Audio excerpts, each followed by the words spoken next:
Good afternoon, everyone, and welcome to RealAg Live. I'm Kelvin Heppner, and hard to believe it's March 1st. So hope everybody's having a good first day of March as the calendar continues to move on. And along with that, we thought it'd be a good time to kind of do an update on where things are at with grain transportation and grain movement, trains, so on, how the railways have been performing this winter. And so that's what we're going to focus on this afternoon for RealAg Live. So thank you all for joining us. If it's your first time or you've tuned in every weekday. We're here every weekday afternoon on Facebook, Twitter, YouTube, and the main social media streaming platforms at this time, 1 p.m. Mountain, 3 p.m. Eastern, 2 p.m. here in Manitoba. And our guest today, I think when it comes to talking grain movement and railways in Canada, I don't think there's anybody that knows any more about this topic than our guest today. And so we're pleased to bring in Mark Hemis. Mark is the president of Quorom Corporation. He works out of Edmonton, Alberta. How are things today, Mark? Very good. Very good. It's warming up here. It's nice. Nice. And we're expecting that here on the eastern side of the prairies. I believe tomorrow, and I think that's probably something we're going to talk about here in a few minutes, how that cold weather has affected railway performance here over the last number of weeks. But before we get to that, Mark, can you give us an idea of what your role is at Quorom Corp as Canada's grain monitor? Well, what we've been doing now, we're getting close to doing this for 20 years, and we've got data that goes back to 1999. We started in 2001 under a contract with the federal government of Canada, reporting to both Transport Canada and Agriculture Canada. And our job is to monitor the movement of grain in Canada, pretty much from the farm gate to the time it hits its destination, whether that's on a vessel at a port or whether it's going into a destination someplace in the United States. So we track the movement and the activities and the performance of the grain supply chain, which includes the country elevator system, the railways, the port terminal operations, the vessel loading, basically the whole track as long as it's within Canadian reach. And this goes back. We go all the way back to 2001. Okay. Yeah, to 99 actually. Okay. So how do you collect that information? Does it come directly from grain companies, from grain handlers at the ports? Where do those numbers come from? All of the above. We get data from the grain companies. We get it from the Canadian Grain Commission on behalf of the grain companies. We get it from the railways. We get it from the port terminals, from the ports, from the steamship lines themselves, and a whole bunch of other players who are in between. Actually, in total, I think our count is we have 48 different points of data supply to monitor the grain handling and transportation system. So it's fairly robust, and we have a pretty diligent process by which we verify almost all of the data that we get just to make sure it's correct. And we scrutinize things fairly deeply because we want to make sure that if we're putting out measures on the performance, that those measures are correct. Mm-hmm. Okay.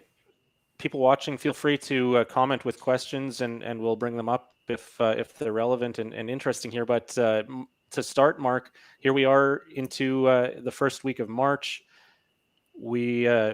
Both the main railways in Canada have been issuing press releases almost on a monthly basis, I think going back almost a year, talking about record grain movement. From your perspective, how have the railways performed? How has the grain pipeline in general performed this crop year? It's kind of a double-edged sword. I would say that most certainly from October through to the end of January, both railways moved a really large amount of grain, and they did it well.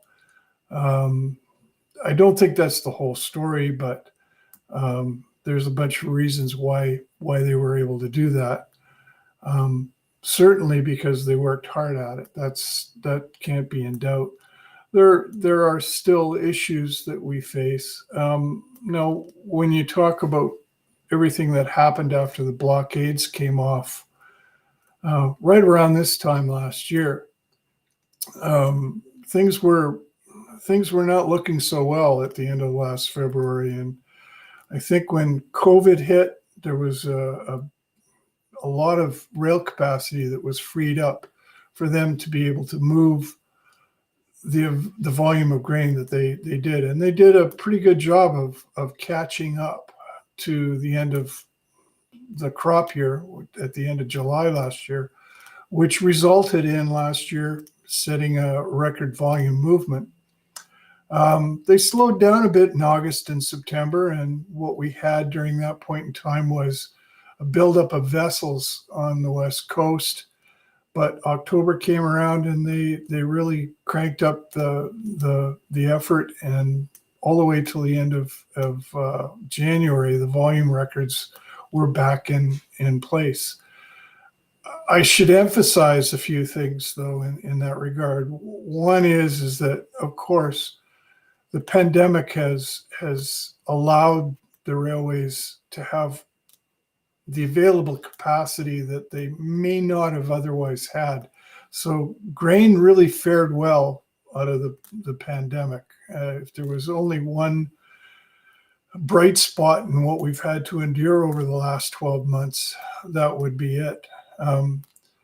Couple that with the fact that we enjoyed a really, really good autumn weather-wise. We probably set some records in how warm it was from that stretch of time between October and the end of January. Normally, we would have seen, upwards of 20 days worth of cold weather, meaning that the railways would have had to put in place their winter operating rules. I think there was maybe 2 or 3 days in that period where they actually had to do that. So they enjoyed a really good operating condition through that period of time. It was also the first time that we've seen the railways actually achieve the plan that they put forward every August 1st as part of C49, which started in 2018. Every August, they are obliged to put forward a plan as to saying how much they plan to move. Up until then, until this last August, they really hadn't been able to consistently achieve the plan that they put forward. But this year, it's starting to look like they're actually doing it. Knock on wood, of course. So Lindsay has a question here referring to these almost monthly press releases about record movement in terms of tonnage from the railways. Would they have achieved this in a more normal year for movement of goods, in your mind? Or how much of a factor is the rest of the economy maybe not putting as much demand on rail capacity? I think it probably has a fair bit to do with it. Only time will tell. But on the other hand, essentially what this is, this kind of performance has told us is what they are actually able to achieve, which basically they're setting their own benchmark. Mm-hmm. So I don't know whether I'd want to comment on whether or not this will continue, because I don't want to jinx anything, but they certainly have set a precedent as to how much they actually can achieve. So you mentioned the weather and how it's been conducive for movement this winter, and especially in fall and the early part of winter. Here in the last month, we've seen some colder temperatures in Western Canada. Do we have an understanding of how much that has set back movement in the last 3 weeks or so? I think it's been bad. It's been bad. It's been bad right from the farm gate right to the port. What we saw just in week 28, the deliveries from producers to the country elevator system fell to, I think, its lowest point in almost a year. We only had slightly less than 450,000 tons delivered into the system during that week. And we have been consistently seeing over 1 million tons, probably averaging about 1.1 million tons being delivered into the country system every week. And that is totally attributable to the cold weather. I know I've talked to a number of producers who are saying that they were having a difficult time getting trucks and tractors even started through some of that really cold weather. It, of course, affects the railways. The railways basically have a plan in place where they're moving trains that are upwards of 7,000 and 8,000 feet long. But when they have to put in winter operating rules, they have to cut the length of the train considerably because they can't get air. And so it becomes a safety issue.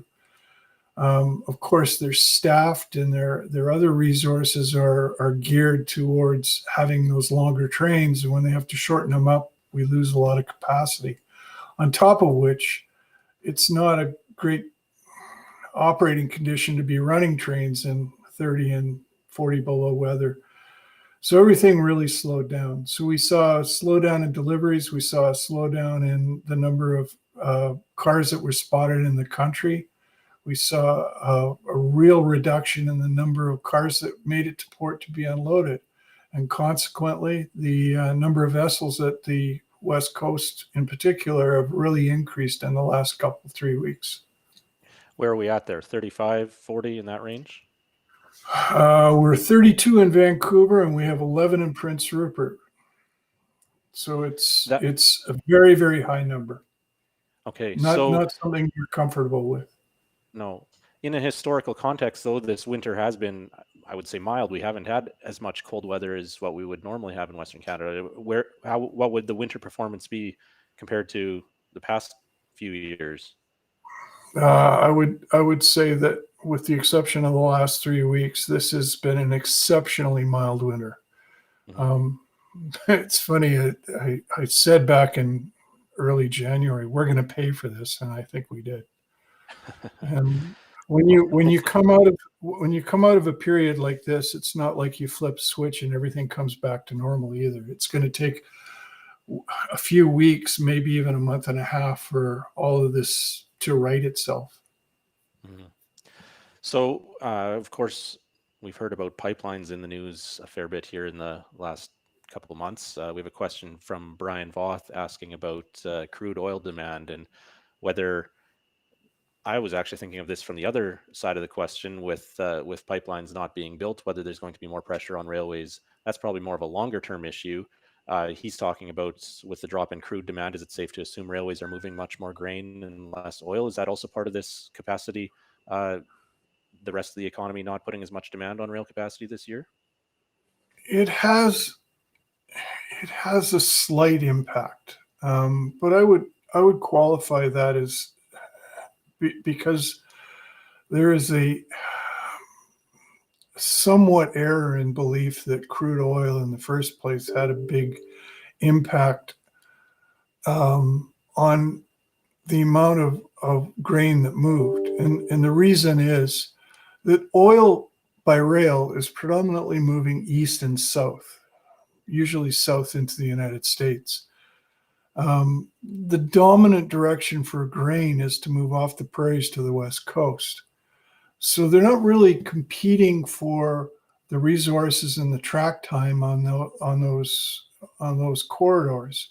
There is a little bit of competition at the origin. If you get into southern Saskatchewan, for instance, in the Bakken oil field, you might find some competition between resources down there occasionally. And in the northern part on CN, not a lot. So oil by rail really doesn't have that large an impact on grain movement. I think probably it's the container traffic and the intermodal traffic that grain is competing for track time for, and for the resources with the railways. Now, that said, it's my understanding that oil by rail is starting to come back a little bit. Probably won't be it'll be a while before we see anything like we did 2 years ago. Okay. You mentioned Bill C-49 earlier, and one of the impetuses behind the bill was to incentivize more investment in the grain handling system in new hopper cars, and we've seen railways invest in order new hopper cars. Do we know? Jeff Nielsen has a question here. Do we know where we're at in terms of the rail car fleet's renewal and that process? Where we're at with still having these old cars in the system? Well, this is an estimate, Jeff. But I think CP is about 3,000 cars into a 5,900 car plan. CN is about 2,000 to 2,500 into a 5,000 plus plan. And yeah, we are seeing a big difference. One of the attributes of these new cars is that they're considerably larger. They have the capability of handling more weight. And because the car itself is shorter, you can put more cars into a train. So instead of, say, if we talk about what the average was over the last 15 years, you would have about 9,600 tons per train. Sometimes as much as 10,000, but now these new cars are able to squeeze 134 cars in. You can have anywhere between 13,000 and 15,000 cars or tons per train, which is a big bonus because that's all additional capacity. It's not like it's taking up any more crews, not a lot more motive power, makes it a lot more efficient. And I think that has contributed to the increased volumes that we've seen in the last 2 years. And I think within the next 3 to 4 years, the vast majority of the old federal rail car fleet will be gone, and all we'll see is these high capacity cars. Okay. It's made a big difference. Yeah, so that's part of, in addition to the rest of the economy slowing down, our trains or the system is finding ways to carry more grain per train. Is this also why the railways like to talk about tonnage moved? The Ag Transport Coalition, for example, those numbers tend to be more offer a more mixed review of the railway performance, but they're talking about car orders supplied and so on, right? Yeah. And at the end of the day, from the railways perspective, they're more concerned with the tonnage. From a grain company perspective, and by extension to the producers, they're more concerned about how many cars do you get, because essentially what you're having to do is load the grain into the cars. The Ag Transport Coalition measures the amount of cars that are ordered by grain companies against how many cars the railways actually supply. And obviously, while the railways have moved a considerable amount of volume, they are not meeting the demand of the marketplace, which kind of puts us into a different realm as to what we've talked about before. They're moving more than they have before. They're actually meeting the plan that they put forward in their annual grain plan, but it also begs the question as to whether or not that plan is actually kept pace with the demand of the marketplace and what the production of the Canadian producers has been. Therefore, you have to have a different discussion than what we've had traditionally in the past, and that is asking the railways, do you think you're actually keeping up with the pace of change that we've seen in the market today? Some of the numbers kind of betray that, because when you look at the production on an annual basis or over the last 5 years, it's increased by over 14.5%. But the railways are, increasing their numbers at a rate of about 1 to 1.5% a year. And that's why you're not meeting the demand that's out there. So, this year may see a little bit of a lower carry forward stock, but traditionally we're carrying forward around 11 million tons every year, and that's 11 million tons that could have been sold. Mm-hmm. Where are we at on that pace this year? I had this last report here. I think we're slightly ahead of last year in terms of carry or of what's left on farms. Total movement is considerably ahead of last year, but at this point in time, I wouldn't compare anything to last year, because last year, because of the blockades and a bad stretch of weather in December and a late harvest, last year wasn't really the model that you want to compare against. No. When you look at it against the 3-year average, we're still doing better this year than the three-year average. But if you put that kind of growth factor on the 3-year average, we're probably about 10 to 12% ahead of where we would have normally been. And that's considering the pandemic, warm weather, and then we hit this cold snap. I don't know what that's going to do to that kind of trajectory that we've seen this year. It's questionable. Yeah, in general, we've probably seen most of the key variables line up in the railway's favor this year when it comes to weather and the rest of the economy and demand in terms of the grain numbers. Yes. Yeah. So speaking of railways increasing their capacity by that 1 to 2% per year, Brian has another question here about rail companies prioritizing elevators with loop track loading. Larger loading spots, more efficiency from the railway's perspective. I think that in the long run, this also puts more of an onus on the farmers, on producers to invest in grain transportation to get it to the elevator. This is kind of that consolidation that we've seen with the grain elevator system going back to the 80s or even earlier. On the farm side, Brian comments that it seems like certain companies are getting more rail movement tied to their loading capacity. Is that something that you can see in your data as well when it comes to where grain is getting pulled from? It is something that we've been closely watching. I think there is some credence to that statement, and it's largely because it's a really good way for the railways to generate cash. The faster they can move trains, the more money they can make. But there's also a limited capacity at, for instance, the G3 terminal in Vancouver. They have to keep using those other terminals. They've only got the ability to load one vessel at this point. They'll go to 2 vessels, but there's also 5 other grain terminals out there who are looking for grain.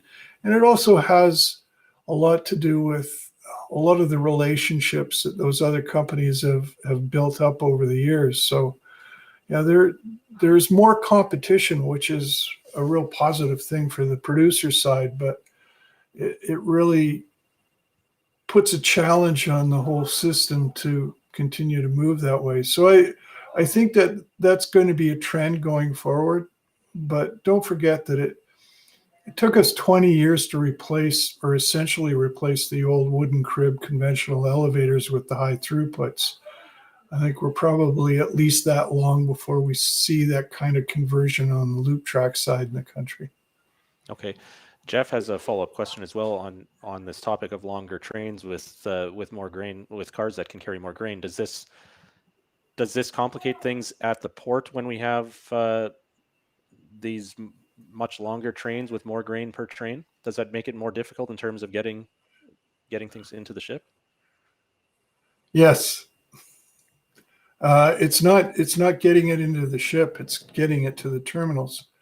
With the exception of G3 and the soon to be open Fraser Grain Terminal at Fraser Surrey Docks, all of the other facilities are built to handle between 100 and 112 car trains. And even at that, they've got to break the train apart to fit into the yards. They don't have the real estate at any of those terminals, Prince Rupert included, to be able to take up those very long trains. So it means they have to break the trains apart, and it becomes a challenge. And then quite often what we find is that the trains are so long that they don't even fit into the rail yard. That is the case in both railways situation. So they'll bring in a long train, say 9,000 feet, and they've got to break it into 2 or 3 parts in order for it to fit in the yard. And then it gets piecemealed out to the terminals, and that becomes a big issue. Okay. So we gain some Challenge. It's a efficiency. challenge for the terminals who are trying to coordinate that inbound flow to a specific vessel. Yeah.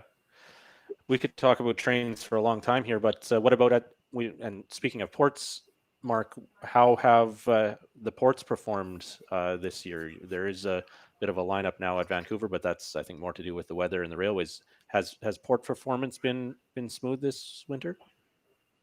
I would say that both, well, actually all 3 ports, Thunder Bay included. Thunder Bay, we haven't talked about that very much, No, but they had a record year, right? they had a record year, or a record for the last 20 at least. They've done exceptionally well, as has the Port of Vancouver and Prince Rupert. And as has been the case for quite a long time, is their biggest challenge is trying to get the grain into the port and into the terminals so that they can load the vessels. But if the grain isn't there when they plan for the vessel to arrive, that's how you end up with these ever-growing vessel lineups on the West Coast. It's quite exceptional to see 11 vessels in Prince Rupert. So that's been a challenge for them. The port itself, when they get the grain, it goes onto the boat, and they do exceptionally well. They've spent tens, if not hundreds of millions of dollars, not even including G3, to improve their vessel loading capacity and their speed. I think at least 4 of the terminals in Vancouver now have replaced their ship loaders and their galleries with the intent of doubling and tripling the speed at which they can load a vessel. The vessel sizes have increased. When we started grain monitoring, they were loading an average of 28,000 tons per vessel. The last couple of years, we're at 48 and 49,000 tons per vessel. So it's just getting more and more efficient at the port level. We've also not talked about movement east a whole lot here. There is a potential of a strike at the Port of Montreal in later this month. It's March now, I guess. So later this month, some farm groups or commodity groups, Pulse Canada and some others have launched an initiative related to this. Are you following what's happening in Montreal, and is that a threat to our grain transportation system, or how significant is that threat? It has a greater impact on the special crops that move through the Port of Montreal, because once probably almost 40% of all of the special crops that get loaded in container or transloaded into container are flowing through the Port of Montreal. So if they go on strike, that basically closes down half of that or almost half of the movement that we would hope to see going through that port. It will have an effect, albeit smaller, on the bulk side. A lot of the grain that moves through the Port of Montreal arrives there by Laker, and of course, the seaway probably won't open until about the second week of April, at which point in time I hope whatever kind of labor problem they have will have been solved, but it will have a fairly significant impact on container movements off the East Coast. Okay. Containers are another topic that we haven't touched on. Is that something that, are we seeing any recovery in container availability in that supply issue? No. There may be a slight improvement, but as I think probably everyone is aware, the container shipping lines back in the fall made a pretty drastic decision to really constrain the supply of empty containers to both the in-country loading locations as well as transloaders. Their point was that they were trying to get their their container flows back into balance. And they were running short of containers, especially in the Asia Pacific countries, Japan, Korea, China, Indonesia. So their reaction to that was stop loading empty containers in North America, send those empties back as quickly as you can. And the consequence is that all these empty containers started to arrive at the West Coast ports, but there wasn't enough space in all of the vessels to move those containers back efficiently. And so there was congestion on the ports side which impacted both the inbound and the outbound, and shortage of supply. Now, this is slowly starting to correct itself. I guess fingers crossed that it'll only be another month or two before they get things back into balance. But in any transportation mode, whether it's with a shipping line, a container line, a trucking company, a railway, it's integral to have a balanced flow of loads and empties, and that cycle be in place in order for everything to operate efficiently. And that's what the container shipping lines were trying to do, is get things back into a balanced flow. Okay.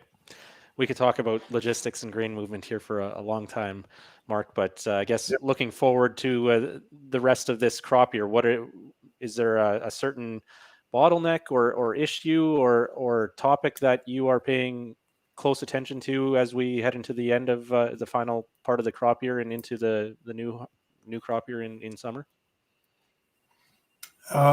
There's a few things. One is we're really focused on the vessel lineup. Those ships are clocking demurrage, and ultimately that finds its way back out of the producer's pocket. We're also watching closely what kind of order fulfillment rates the railways are able to accomplish. Those numbers have to come back up in order to meet the demand. And we hope that once the railways come out of the correction period that'll follow this cold snap, that they get themselves back into a pattern that sees those kind of volumes that we were seeing back in the fall.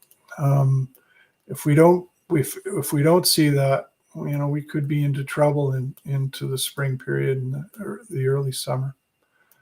So right. we're keeping our eye on that part of it. All right. Well, we will continue following your numbers and your reports. And if people want more information, grainmonitor.ca is the place to go. Yep. Thanks a lot, Kelvin. Great. Yep. Thank you for your time, Mark. Once again, everybody, that's no problem. Mark Hemmes. Mark is the president of Quorom Corporation, Canada's grain monitor, and always insightful discussion with Mark when it comes to understanding how grain moves to market here in Canada. Thank you all for your questions. I believe I even see a comment here from somebody down in Australia, so we have an international, global audience today. That's awesome. And we'll be back again tomorrow with RealAg Live the same time. And this afternoon on Rural Radio, join us for RealAg Radio at 4:30 Eastern. It's Agronomic Monday, so that means Wheat Pete, Ken Cura, Jeremy Boychin of Alberta Wheats, I believe, are the guests lined up with Sean today. So join us for that. And thanks again for tuning in to RealAg Live this afternoon.